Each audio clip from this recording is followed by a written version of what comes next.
টো উলিয়াই লোৱা হয়। ইয়াৰ কাৰণে আমাৰ ওচৰত চেম্বাৰ্ছ আছে, আপোনালোকে দেখিছে এখন ডাঙৰ ডাঙৰ চেম্বাৰ্ছ, এইবিলাক চেম্বাৰ্ছ হয়।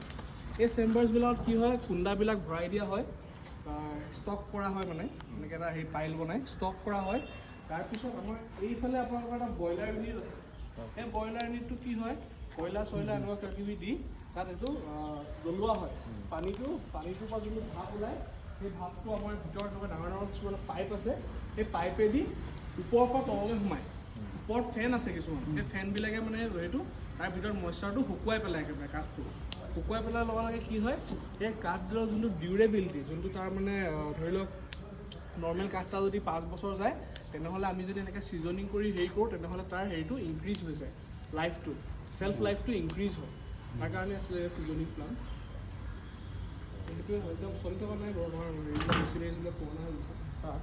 প্ৰথম গৈছিলে তাতে প্ৰচেছটো একেই আছিলে, একেই হ'ব চাগে মানে প্লাইউড সেই বস্তুটো সেই ৰুমবিলাক চালে আমাৰ 8টা চেম্বাৰ আছে। এইফালে 4টা, পিছফালে 4টা। তাৰ পৰা আহিব নেকি? ইয়াত তাৰমানে ব্ৰইলাৰ চলিব, ব্ৰইলাৰৰ পৰা তাৰমানে পানী ভাপ কৰি পাইপেদি আহিব। পাইপেদি আহি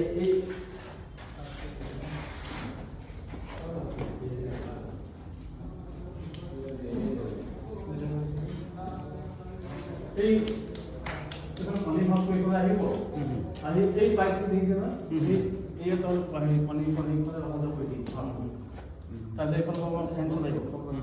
ইয়াত কি কৰে, কাঠবিলাক এই যে প্লাইউড মিলত গৈছে, তাৰ প্লাইউডৰ ভিতৰত কিছুমান বিট সেই বিটবিলাক তাৰমানে ডাঙৰ কুন্দাটোৰ পৰা প্লাইখন উলিয়াই মাজত এটা ইমান ডাঙৰ এটা থাকি যায়, সেইটো কাটিব নোৱাৰে, ৰুলাৰ সেই ৰুলাৰটো ফালি আনি পিনে ইয়াক চব জাপিব পিনে পূৰা ওপৰলৈকে জাপি, তাৰপিছত এই ফেনখন চলাই পানী ভাপটো এই হিটটো মানে হিটটো দিছে, আৰু ইয়াৰ পৰা মইচাৰটো একেবাৰে নাইকিয়া কৰিব। তাৰ মানে যিটো ৱাটাৰ থাকে, মানে গছৰ থাকে, ফৰ্টি থাকে, তাক আমি ফাইবলৈ লৈ আহিম। 8 দিন 8 ৰাতি কণ্টিনিউ, 8 দিন 8 দিন 8 ৰাতি 24 ঘণ্টাকৈ ধৰে। 8 দিন তেনেকৈ চলিব। 8 দিনৰ পিছত আমি আকৌ মইচাৰটো চাম কিমান আছে, 4 হ'ল 5 হ'ল, তেতিয়া আমি ব্লুটাউন উলিয়াই দিম। কিবা ষ্টেণ্ডাৰ্ড মইশ্চাৰটো কিবা আছে নেকি? ষ্টেণ্ডাৰ্ড মানে কিমান দেৰ মানে আমি ওলাব পাৰিব? সেইটোৱে ইয়াৰ পৰা তাতকৈ 5 বা 4 পৰা উলিয়াব নোৱাৰে আৰু। মানে ষ্টেণ্ডাৰ্ড আৰু তাত তাৰমানে সেই এতিয়া পোকটো থাকিব নোৱাৰে, পোকে খাবলৈ আহিলে নাই কাৰণ ইমান কথাটো